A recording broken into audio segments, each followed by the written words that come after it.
Every airplane in this video helped build the most beautiful era in the history of flight, and every one of them helped kill it. There was a time when boarding an aircraft was an occasion. People wore their best suit. There was caviar, linen tablecloths, crystal glasses, and in under 20 years it was gone. Not killed by a war, not killed by a crash, killed by success. I've gone through manufacturers' archives, original menus, and the accounts of the crews who flew these airplanes. Convair lost a fortune. Lockheed had to be bailed out by the government. Rolls-Royce went bankrupt. Almost no one who ran this race survived it. We all think the 747 was American aviation's greatest triumph. But the 747 didn't democratize travel. It made it cheap. And the moment flying became cheap, it stopped being beautiful. It started on the night of October 26, 1958, at Idlewild Airport in New York. A red carpet across the tarmac. An army band playing. 111 passengers climbed the stairs of a Boeing 707 called Clipper America. The actress Greer Garson cut the ribbon. At 20 past 7 in the evening, it lifted off for Paris. One of those passengers was 7 years old. His name was Loren Hopkins. His mother, Vera, was an Ohio farmer's wife, and she had won the trip filling out a contest printed on a cereal box. That night, a farming family crossed the Atlantic on the first American commercial jet flight in history. What made the 707 extraordinary wasn't the luxury. It was the physics. It cruised at around 550 miles an hour, nearly twice the speed of the propeller-driven DC-10 it replaced, and it did it above the weather. The Atlantic crossing, which used to eat up 9 hours in a piston airliner, was cut almost in half. That first night, headwinds forced a fuel stop at Gander, and they touched down at Le Bourget 8 hours and 41 minutes later. And now the part those people never forgot. Dinner was served on china, on linen, with wine and crystal. Since 1951, Pan Am had contracted Maxime's of Paris, the restaurant, to prepare its Atlantic catering. Up front, the aircraft was configured for just 43 passengers, with 5 crew dedicated to them. You chose between filet mignon, duck à l'orange, or lobster américain. And before any of that, on the ground there was the Clipper Club, Pan Am's lounge, upstairs in the terminal, 270 degrees of glass looking out over the runways. You couldn't buy your way in. Someone had to put your name forward, and an executive decided whether you were worthy. A round-trip economy ticket cost $490. An American factory worker in 1958 didn't earn that in 2 months, and there's the word that explains everything else. Expensive. And precisely because it was expensive, it was beautiful. Pan Am could afford the linen, the lobster, and 5 crew for 43 people because the people on board were paying for it.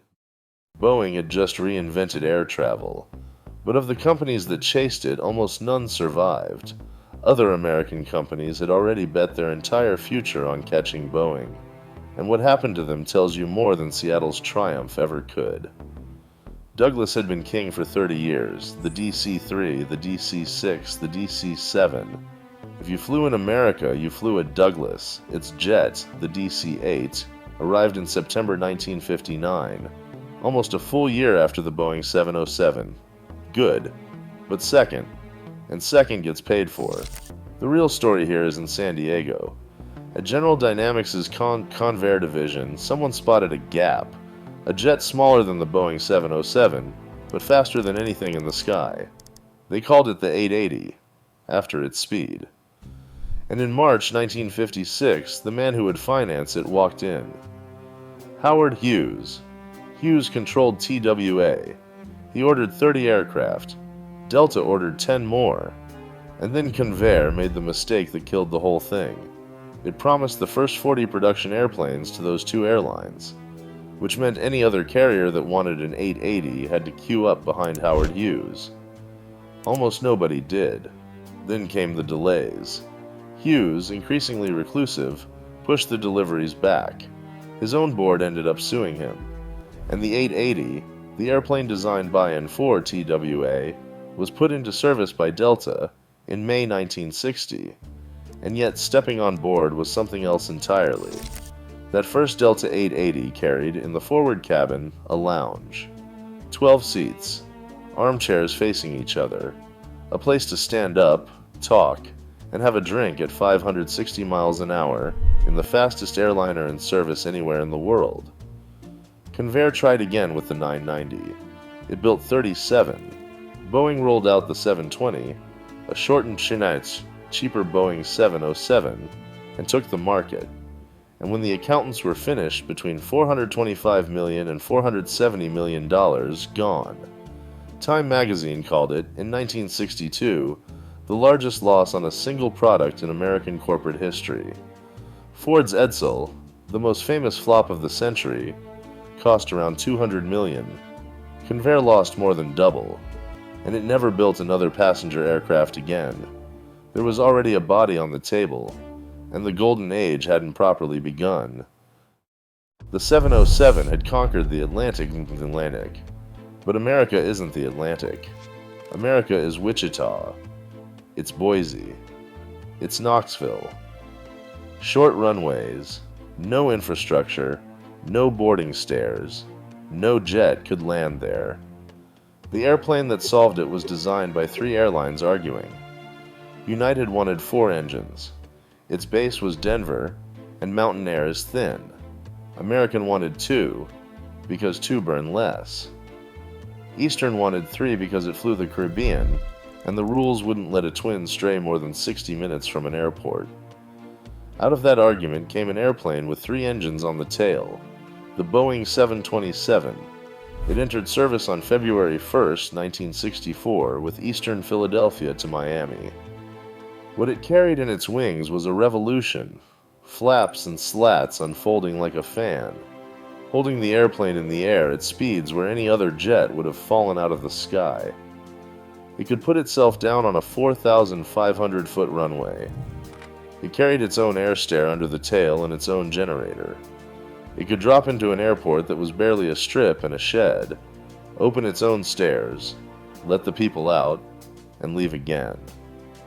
Boeing calculated it would sell 250. It sold 1,832. And here's the number almost nobody has in their head.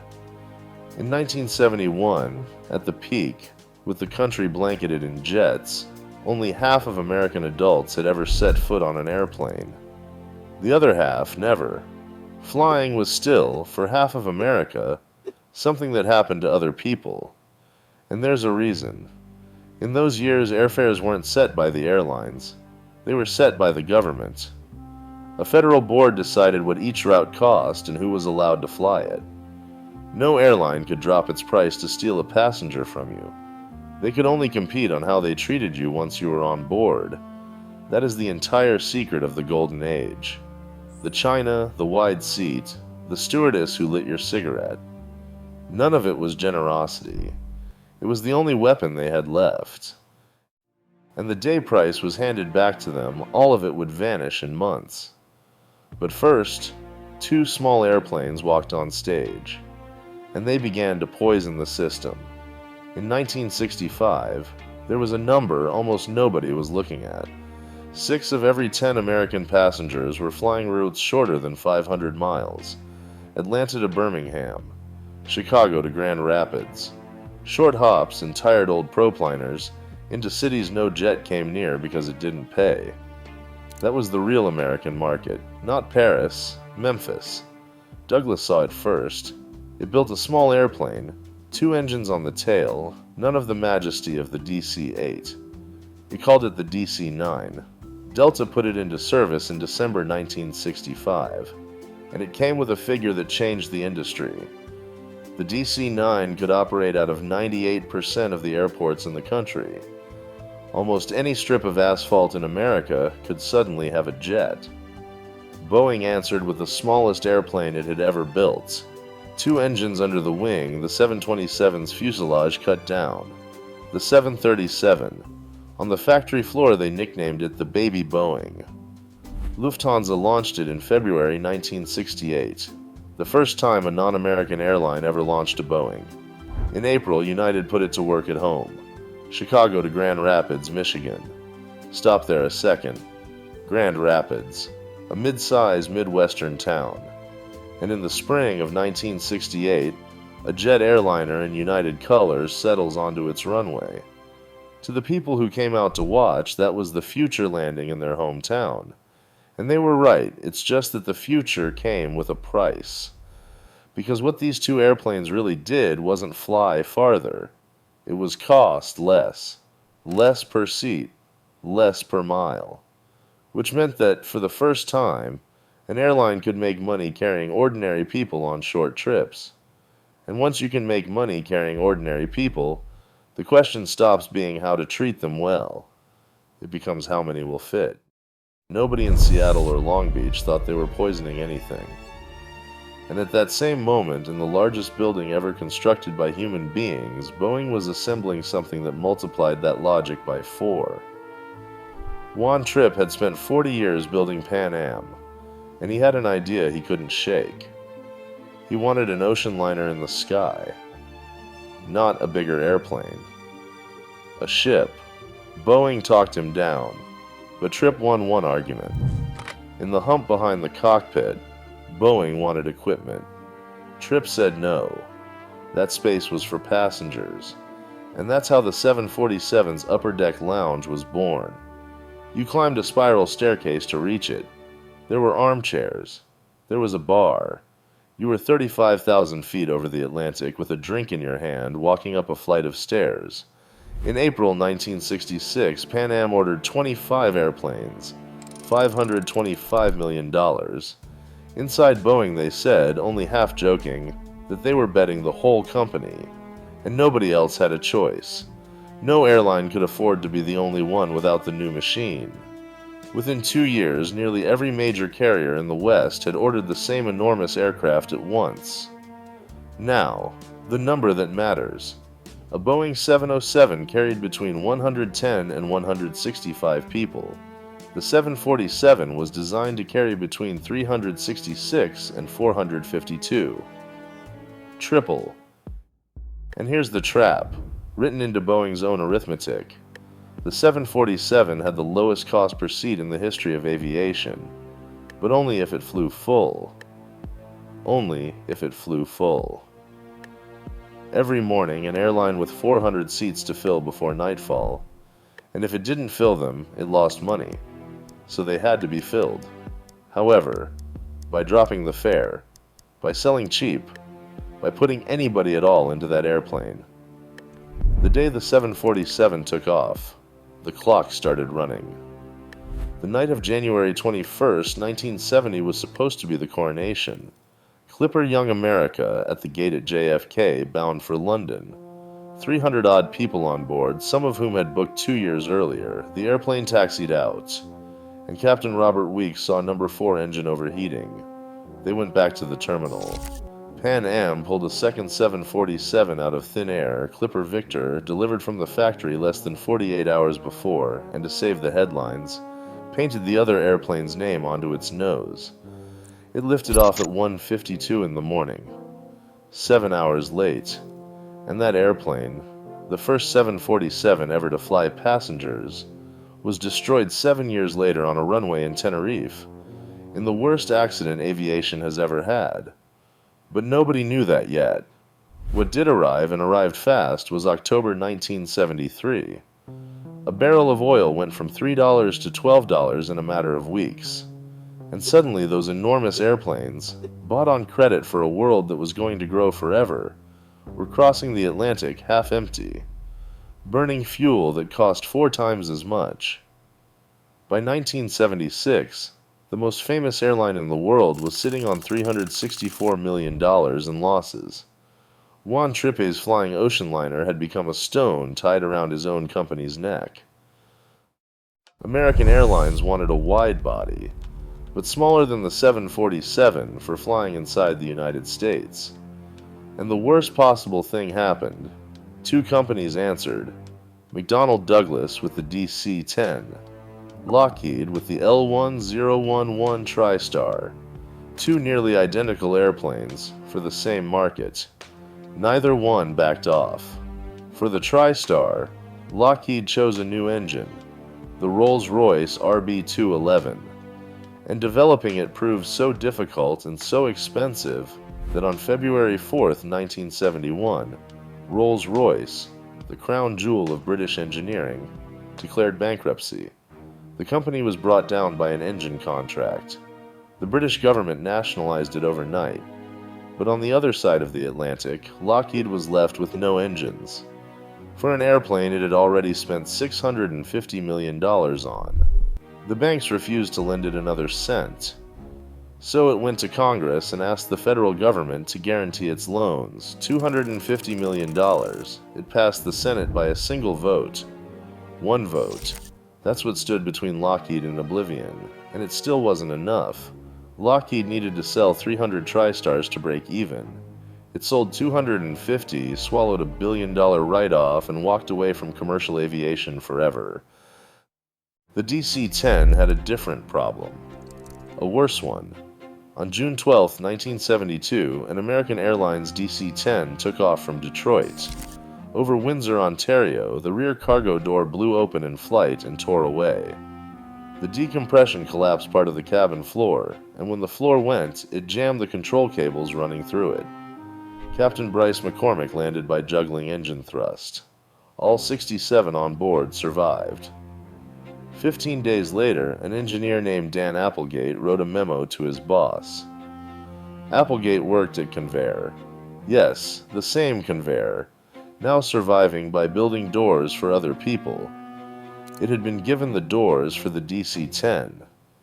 In his memo, he wrote that the door was dangerous, that the floor would give way again, and that sooner or later an airplane would fall out of the sky because of it. His superiors decided it wasn't their place to warn McDonnell Douglas. On March 3, 1974, a Turkish Airlines DC-10 took off from Orly.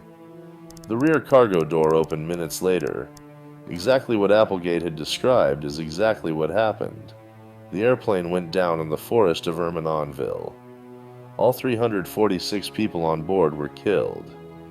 It was, at that moment, the worst air disaster in history. Applegate's memo surfaced in the lawsuits. Convair ruined, Lockheed out, Rolls-Royce bankrupt, Douglas swallowed by McDonnell.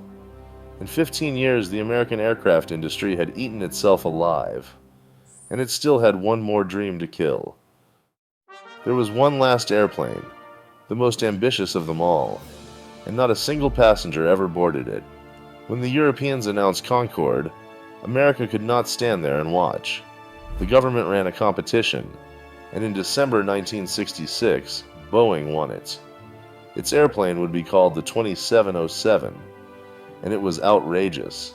Mach 2.7, nearly 1,800 miles an hour, carrying more than twice as many passengers as Concorde. At that speed, friction with the air heats the skin so badly that aluminum goes soft. So the 2707 would have to be built out of titanium and steel. Nobody had ever done anything like it. 26 airlines lined up. Pan Am, TWA, American, Delta. 122 airplanes on order before a single one existed.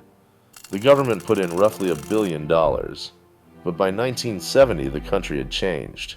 People were talking about the sonic boom, the ozone layer, the noise, about why the taxpayer was funding a luxury airplane for the rich while Vietnam ate the budget. In March 1971, the Senate cut the money off. The program was canceled. Not one aircraft was ever finished. And then the bill came due. Boeing had been laying people off since 1969, but the end of the supersonic was the final blow. Over 3 years, the region lost around 86,000 jobs. Unemployment in Washington state hit 14%, the highest in the country. And in April 1971, next to SeaTac Airport, the most famous billboard in American industrial history went up. Will the last person leaving Seattle turn out the lights? Now, the truth about that sign. It was put there by two real estate agents, Bob McDonald and Jim Youngren, as a joke. They were sick of out-of-town investors expecting a ghost town, weeds in the streets, when Seattle was still standing. It was irony. Nobody got it. Everybody took it literally. It stayed up 2 weeks, and it has lasted half a century. And maybe that is exactly why it worked. Because even though it was a gag by two men selling houses, everyone who saw it felt it was telling the truth. Something was over. All that was left was to write it into law. On October 24, 1978, Jimmy Carter signed a bill with a boring name, the Airline Deregulation Act. And with that signature, the government let go of the one thing that had kept the golden age alive. Price. From that day, airlines could charge whatever they wanted, fly wherever they pleased. For 40 years, no American airline had been able to compete on price, so the only thing it could compete on was how it treated you. That was the reason for the china, the linen, the stewardess carving your meat in the aisle. Now they could compete on price. And now they had 400-seat airplanes to fill. What happened next didn't take decades. It took months. The carving trolley went. The china went. The upstairs lounge went, filled in with rows of seats. In real terms, the average American airfare has fallen roughly 40% since. And flying stopped being an occasion and became an errand. We gained something enormous. Millions of people who could never have afforded an airplane can now buy a ticket. And we lost something else. Braniff went under. Eastern went under. TWA went under. And here's the bitterest detail in this story. That same 1978 Act contained a chapter protecting workers. Monthly assistance for employees who lost their jobs when their airline collapsed. Hiring preference at other carriers for 10 years. It was never applied. It tangled up in litigation and stayed on the page. Almost no displaced airline worker ever saw a dollar of it. The law that took their company away came with a promise. And the promise was never kept. On December 4th, 1991, a Boeing 727 named Clipper Goodwill lifted off from Bridgetown, Barbados, bound for Miami.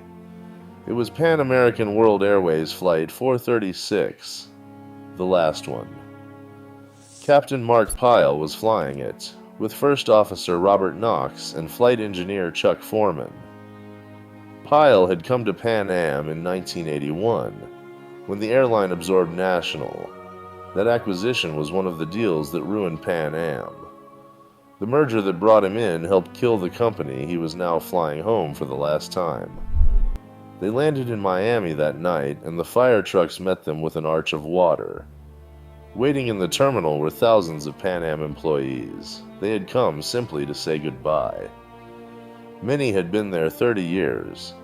That day, 7,500 people lost their jobs, and they weren't crying about the paycheck. They were crying because Pan Am had been their life. They had served caviar over the Atlantic. They had watched the sun come up from 35,000 feet. They had belonged to something. 64 years after that first flight from Key West to Havana, the blue globe went dark. Every airplane you've seen today is in a museum or in a scrapyard. But there's one name that has turned up in every chapter of this story, and lost in every one of them. Douglas, late with the DC-8, sold the DC-9 at a loss, and the DC-10 ended the name for good. Except it wasn't always that way. There was a time when Douglas was aviation, a time when one of its airplanes, propellers and bicycle wheels, did something nothing had ever done. It turned flying into a business. Without it, none of what you've seen today would exist. And if you flew in those years, if you worked a cabin, if you put on a suit to board an airplane, there are people down in the comments who want to read your story. That's the other half of this, the half almost nobody tells. It's right here.